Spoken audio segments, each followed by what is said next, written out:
Әрбір жүкті келіншекке көптеген аурулардың алдын алуға көмектесетін өте жақсы жаттығуды көрсеткім келіп тұр. Қыздар, білесіздер, қазір күз айлары, күн суыта бастаған кезде түрлі вирустар, бактериялар қозады да адамдар грипп, бронхит, пневмония сияқты тыныс алу жолдарының ауруымен жиі ауыра бастайды. Соның ішінде жүкті келіншектер үшін бұл аурулар өте қауіпті. Неге? Біріншіден, жүкті келіншектің иммунитеті төмендейді. Соның салдарынан кез келген осы аурулар тез асқынып кетуі мүмкін. Екінші мәселе, жүкті келіншектің жатыры үлкейгендіктен, мына кеудені, диафрагманы, өкпені қысады да, жүкті келіншектің өкпесінде вентиляция дұрыс емес болады. Яғни ауаның айналымы дұрыс болмайды, застой болады. Соның салдарынан жүкті келіншектерде кез келген осы грипп сияқты аурулар пневмонияға тез ауысып кетіп жатады. Сондықтан қыздар, осындай нәрселердің алдын алу үшін күнделікті 2-3 минут жаттығу жасасаңыздар болады. Оның аты диафрагмальное дыхание деп аталады.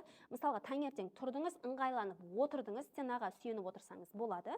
Және де әдеттегідей ішпен емес, кеудемен 2-3 минут демаласыз. Ол үшін осылай қолыңызды кеудеңізге қойып, дем алған кезде өте терең дем алып, және де ішпен емес, кеудемен дем алып, және де сіз демді алып жатқан кезде мына кеудеңізді итеруге, керуге тырысасыздар. Мысал ретінде көрсетіп кетейін, қолыңызды қойдыңыздар кеудеңізге, және дем алған кезде мұрнымен терең дем аласыз. Яғни сіз дем алып жатқан кезде максимально қолыңызды, кеудеңізді осылай сыртқа қарай керуге тырысасыз.